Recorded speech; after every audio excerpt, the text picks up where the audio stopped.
Hello, my African family. Hope you guys are good. This is the highway of Islamabad, the beautiful city of Pakistan. That's my city.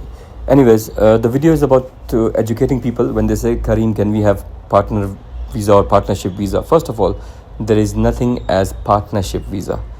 Yes, there is a partner visa, which is also called as investor visa. So it is for investors, not for partners like husband and wife. Husband and wife visa are called spouse visas strictly.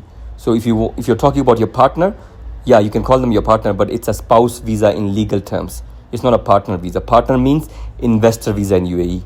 So never ask for partner visa if you're not an investor or you don't want to start a business. If you want a spouse visa, just say it's a spouse visa or family visa. I hope you get the point. And the requirements for spouse visa are your salary should be above 4,000 dirhams. You should have a on the labor contract, and then you should have a marriage certificate attested from UAE and have a rent agreement, a studio apartment for 1 year on your name.